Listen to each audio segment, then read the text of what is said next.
Hello there, welcome to VGC. My name's Chris Scullion and these are my first hands-on impressions of Scarlet Nexus. This is a Bandai Namco title and it's out next month, but a lot of people still don't really know much about it because the trailers were a bit crazy. So luckily I've been played through the first few hours of it recently, so I can kind of give my thoughts on what I've played so far. There are two characters to play with. There's Yuito Sumeragi, who's a kind of close range fighter. He's got a sword, and there's Kasane Randall, who has kind of range attacks instead. I went with Yuito, so he's the one with the sword. Both of them have psychokinesis as well, which basically means they can pick up objects that are lying around and fling them about using their mind.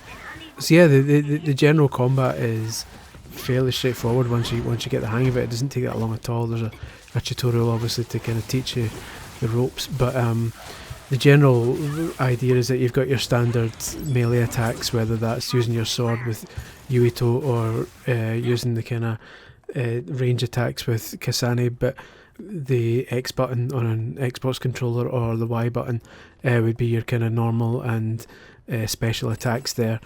And then you've also, if you press the right trigger, you can use your psychokinesis, which basically means there are every kind of battle area has loads of objects just lying around conveniently, and you can just press the right trigger whenever you want, and you can basically, if you've targeted in on an enemy, it'll pick up one of those nearby objects and just launch it at them, kind of home in on them.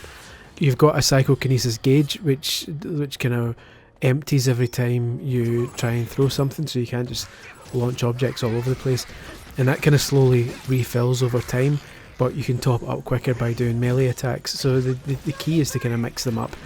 So you get in and do your kind of melee attacks to build up your psychokinesis, and then start throwing things around, and then start meleeing again.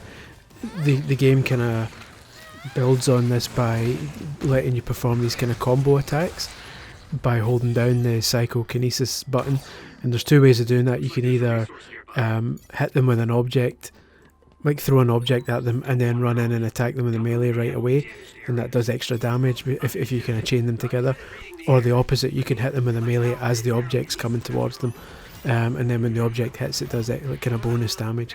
And if you're good enough, you can kind of keep chaining these together, so you can hit with an object, then hit with a melee, and as you hit with the melee and boost up your meter, you can bring another object and kind of keep that going. Occasionally you'll also get these kind of special object attacks. These usually happen when your enemy's kind of standing in front of a specific object. These usually involve using the left and right sticks to do a kind of quick time event. So they might stand under two big metal panels, and you'll press both sticks inwards to kind of slam them both together, or you could uproot a big kind of heavy lamppost and spin the left stick around to swing it around and bash into everyone.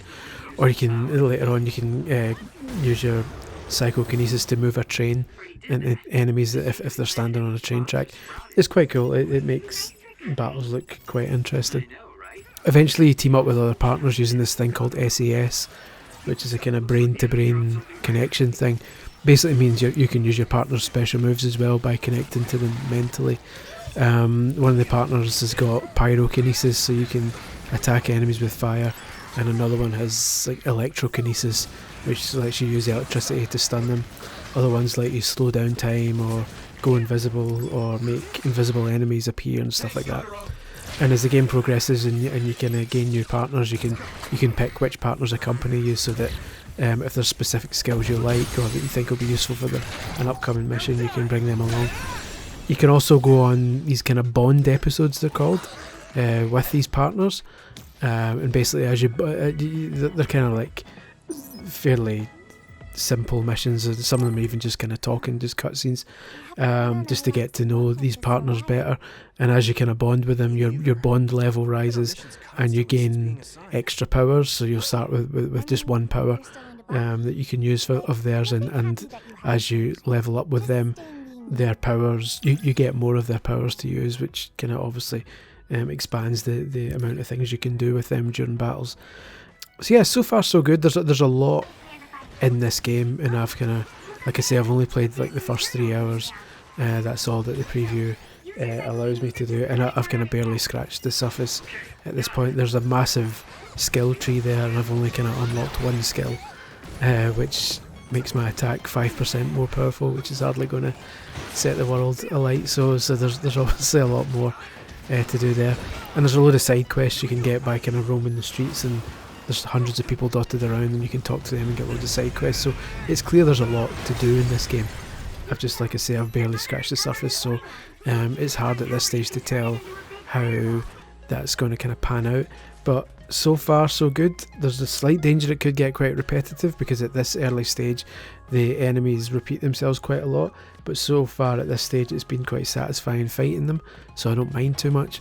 I just wonder how, like 30-40 hours in, if it's still going to be like that, if it's still going to be entertaining, or if it's just going to be going through the motions by that point.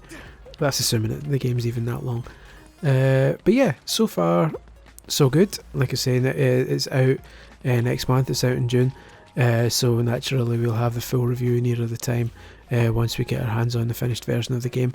But for now, yeah, quietly happy with this one, and hopefully the rest of the game is as good as the first few hours. Thanks very much for watching. Please do all the usual liking and subscribing stuff you're supposed to do on YouTube with these things. And yeah, please visit videogameschronicle.com for all your gaming goodness. Cheers guys, bye bye.